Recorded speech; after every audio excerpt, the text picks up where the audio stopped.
जय माता की मित्रों, 11 मई से 29 सितंबर सन 2020 शनि होंगे वक्री मकर राशि में होंगे और मकर राशि में 9:27 में होंगे। उत्तराषाढ़ा नक्षत्र में होंगे तो मकर लगन मकर राशि वाले कीर्तिमान स्थापित करने जा रहे हैं। यदि देखा जाए तो अब ये शनि क्या होगा, क्या उसका प्रभाव रहेगा, ये समझते हैं। यदि तो शुक्र जो है 13 मई में वक्री होने जा रहे हैं, बुध 18 जून में वक्री होने जा रहे हैं और मंगल 10 सितंबर में वक्री होंगे और राहु केतु 23 सितंबर में होंगे। इस दौरान गुरु जो है 14 मई में वक्री होंगे और देखा जाए तो मकर राशि में वक्री होंगे। फिर 30 जून से ये देखा जाए तो 13 सितंबर तक का जो है धनु राशि में ये वक्री रहेंगे।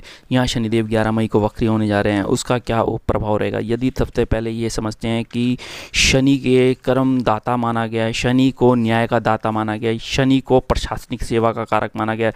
शनि को यदि देखा जाए तो काफ़ी कुछ डिपार्टमेंट मिले हैं।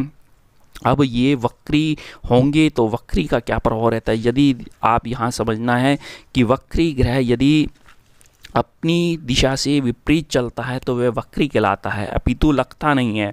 और ऐसे ग्रह को वक्र गति से वक्र ग्रह कहते हैं। और यदि यहाँ समझा जाए तो शनि मकर राशि में वक्री है और ये धनु मतलब कि कुंभ राशि की ओर चलता हुआ दिखेगा, लेकिन ये महसूस धनु राशि की ओर होगा।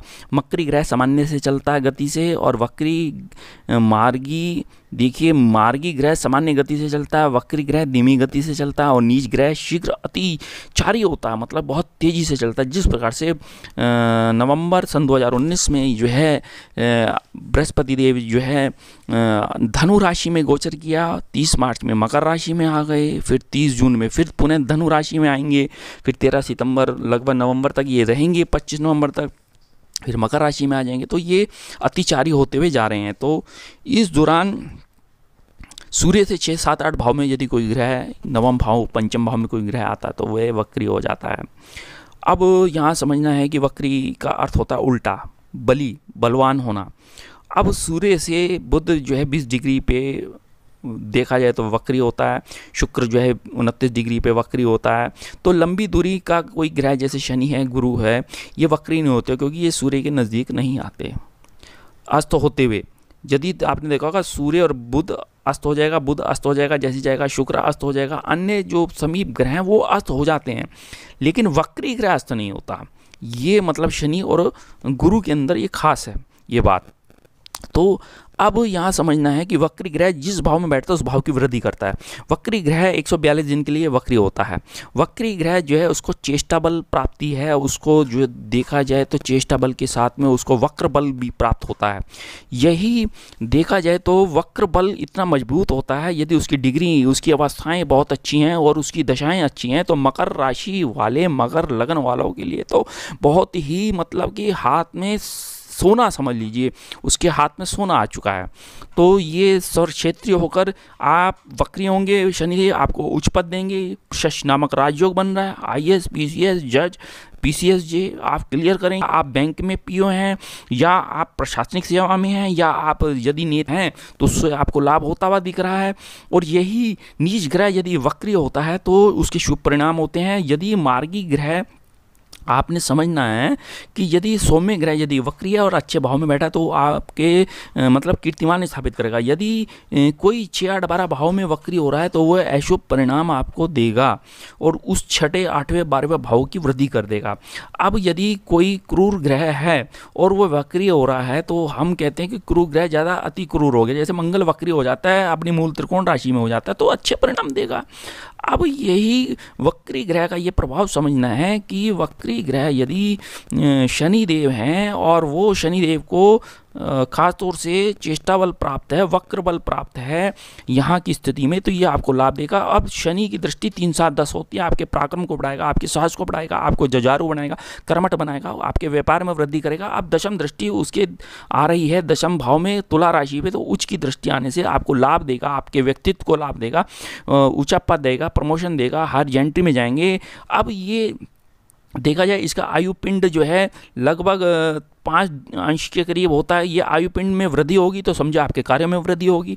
ये देखा जाए तो जिस भाव में बैठा है, किस भाव में बैठा वक्री ग्रह, किस भाव से दृष्ट है, अच्छे भाव से दृष्ट है, अच्छे भाव के ग्रह से युति है, या किस नक्षत्र में विराजमान है, हमें ये जरूर देखना पड़ता है। तो अब यहाँ देखा जाए तो अष्टमेश सूर्य है, तो उत्तराषाढ़ा नक्षत्र सूर्य का है, तो ये थोड़े आपके स्वास्थ्य के प्रति उच्च रक्तचाप के प्रति आपको प्रॉब्लम्स ला रहा है, नेत्रों की प्रॉब्लम ला रहा है। अब शनि की 7.5 मकर राशि पे है, धनु राशि पे है, और कुंभ राशि पे है मिथुन, और तुला राशि पे शनि की ढैया है। तो अब ये शनि का शश नामक राजयोग आपको लाभ, आपको ऊंचाइयाँ, आपको साहस, आपको या विदेशों से आप घर आ रहे हैं, इस तरीके से समझ लीजिए। जब तक ये सूर्य के साथ शनि था तो भारत देश के अंदर तनाव था, झगड़े थे, वाद विवाद थे। जब तक ये मंगल और शनि की युति थी, ये एनर्जी के मुद्दे थे। जैसे 30 मार्च को बृहस्पति आया तो कफ, खांसी, जुकाम, बुखार, ये बीमारी को स्प्रेड हुआ। ये मतलब कि भारत देश की इकोनॉमी को भी उसका प्रभावित किया। सारी स्थिति देखें, लॉकडाउन हो गया, बाजार बंद हो गए, मार्केट बंद होगी, कंपनीज बंद होगी, कंपनियों का दिवाला निकल चुका है। अब क्या ऐसा होगा कि जो अच्छा होगा, क्योंकि बुध भी अब वक्री होंगे और शुक्र भी वक्री होंगे, तो यहाँ थोड़ा नॉर्मल स्थिति, धीरे धीरे कंपनीज खुलने जा रही हैं, धीरे धीरे लॉकडाउन खुलने जा रहा है और सारी स्थिति नॉर्मल हो जाएगी। लेकिन स्थिति कोरोना वायरस की अभी समाप्त होते हुए दिख नहीं रही है, केसेस में वृद्धि होना ही होना है।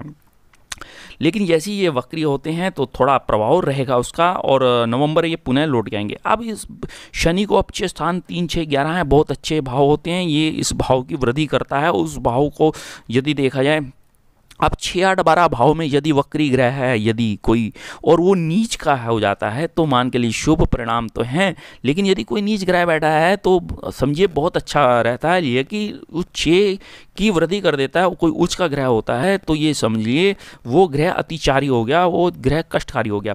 अब जहाँ मकर राशि में शनि की 7.5 चल रही है, अब ये शनि 30 वर्षों के बाद मकर राशि में आए, और शनि की 7.5 मतलब कि जब शनि से कोई देखा जाए आपके राशि से शनि द्वितीय द्वादश होता है तो शनि की 7.5 होती है, 7.5 वर्ष की होती है। और ढैया यदि गोचर में यदि आपकी जन्म राशि से शनि 4था और 8वां होता है तो शनि की ढैया आरंभ होती है। अब यहाँ शनि को अगर देखना है और समझना है तो ये एक नक्षत्र में 3 बार मार्गी, एक बार आते हैं और 3 बार ये मार्गी होते हैं, 3 बार ये वक्री होते हैं। तो ये शनि आपको क्या देगा, अब ये हमने समझना है। शनि देव को कर्म का कारक माना गया, शनि देव को न्याय का कारक माना गया, और उसका मौलिक अधिकार भी न्याय है। तो ये शनि आपके लग्न में बैठ के, मकर राशि मकर लग्न में बैठ के आपको लाभ देगा, आपके व्यक्तित्व को अच्छा करेगा, आपके व्यापार में वृद्धि होगी। आपने यदि शेयर्स लेने हैं, मेडिसिन से संबंधित शेयर्स लें, यदि आपने शेयर्स लेने हैं बैंक से संबंधित शेयर्स लें, यदि आपने शेयर्स लेने हैं टेलीकम्युनिकेशन के, आप शेयर्स ले सकते हैं। अन्यथा आप शेयर्स से बचें ज़्यादा से ज़्यादा, ये आपके लिए अच्छा रहेगा। यही शनि आपको सेवक बनाएगा, यही शनि आपको कर्मचारी बनाएगा, यही शनि आपको देखा जाए अनुशासित करेगा, महत्वाकांक्षी बनाएगा, नेतृत्व की क्षमता प्रदान करेगा। ये लग्न में बैठ के शनि आपको, और धन भाव का स्वामी, कुटुंब का स्वामी शनि अपने घर में, और वक्री होने से आपके धन की वृद्धि कर रहा है और आपके कुटुंब की वृद्धि कर रहा है। आपके कुटुंब का सुख दे रहा है, माता का सुख दे रहा है, पिता का सुख दे रहा है, और भाई बहनों का सुख मिल रहा है। और ये शनि आपको अध्यात्म में ले जाएगा, यही शनि आपकी सत्यता को दिखाएगा, यही शनि आपको थोड़े वैराग को भी दिखाएगा। यही शनि आपके यदि देखा जाए दशम भाव में उच्च दृष्टि आने से आपको उच्च पद, मान में बढ़ोतरी, नौकरी में बढ़ोतरी, प्रतिष्ठा में बढ़ोतरी ये मिल रहा है। लेकिन यहाँ ये आपको प्रशासन में ले जाएगा, राजनीति में ले जाएगा, न्याय व्यवस्था को दिखाएगा, समाज सेवी बनाएगा। लॉकडाउन की स्थिति, कोरोना वायरस की स्थिति में आप एक समाज सेवी भी बनेंगे। मेष, मेरा कहने का भाव था मकर लग्न में, मकर राशि वाले रक्षा सेवक में हैं आप, यदि आर्मी फोर्स में हैं तो आपको एक ऊंचा पद मिलेगा, या अगर आपको कोई ना कोई ऐसी स्थिति बनेगी कि आपको एक सम्मान दिया जाएगा, दुनिया आपके ऊपर वर्षा करेगी, पुष्प वर्षा। यदि आप पुलिस विभाग में हैं, यदि आप वैज्ञानिक है, रिसर्च कर रहे हैं बायोकेमिकल से, तो आपको लाभ होता हुआ दिख रहा है वैक्सीन का। और यही शनि का काम तेल, गैस, पेट्रोल, डीजल, लोहा, स्टील, कोयला, चमड़ा, ट्रांसपोर्ट, ये सब बंद पड़ी है। ये मैंने आपको बता दिया जब मंगल की युति रही तो। लेकिन अब जैसे ही मंगल हटेगा, ये गुरु की ये युति, जैसे ही गुरु धनु राशि में प्रवेश कर जाएंगे तो आपके ये सारे कार्य हमारे बनने शुरू हो जाएंगे, पुल निर्माण शुरू हो जाएंगे, सड़क बननी शुरू हो जाएंगी इस प्रकार से। लेकिन यहाँ यदि आप जज हैं, PCSJ की तैयारी कर रहे हैं, गवर्नमेंट जॉब की तैयारी कर रहे हैं, तो उससे आपको ऊंचा पद मिलेगा, जॉब मिलेगी, बिजनेस अच्छा होगा, बिजनेस में राइज करेंगे इस प्रकार से। और ये शनि आपको परिश्रमिक बनाएगा, ये शनि आपको देखा जाए कटुनीतिज्ञ बनाएगा, ये शनि आपको धनवान बनाएगा, यही शनि आपको ऐश्वर्य प्रदान करेगा, यही प्रसिद्धि यश आपको यह शनि देने जा रहा है। तो ये शनि शश नामक राजयोग बनाने से आपके वैभव में बढ़ोतरी, आपके सुखों में बढ़ोतरी, आपके मान में बढ़ोतरी, आपके विदेशों में लाभ होता हुआ दिख रहा है इस प्रकार से।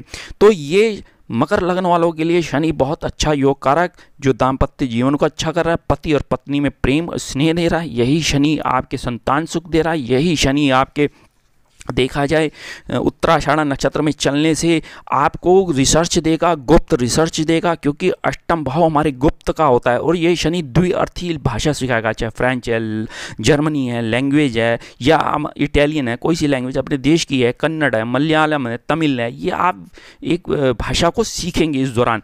और इसमें ये शनि आपको देखा जाए तो अच्छा कुछ देने जा रहा है, और ये आपको माता का सुख देगा, आपके दाम्पत्य जीवन को अच्छा करेगा, आपके व्यवहार को अच्छा करेगा, आपके व्यवहार में इतना मतलब कि वाणी में इतना मजबूती आएगी कि अपनी वाणी के बल पे आप जो है अपने बिजनेस को डेवलप करेंगे। चाहे मैंने कहा है शेयर्स लेने हैं, यदि आपने मेडिसिन संबंधी शेयर्स लीजिए, यदि आपने लेने हैं शेयर्स टेलीकम्युनिकेशन के शेयर्स लीजिए, यदि आपने शेयर्स लेने ही हैं तो मेरा कहने का भाव इन्हीं शेयर्स को लेते हैं तो आपके हर प्रकार के सुखों में बढ़ोतरी होने जा रही है। अतः मेरे चैनल को लाइक करें, सब्सक्राइब करें, शेयर करें। धन्यवाद।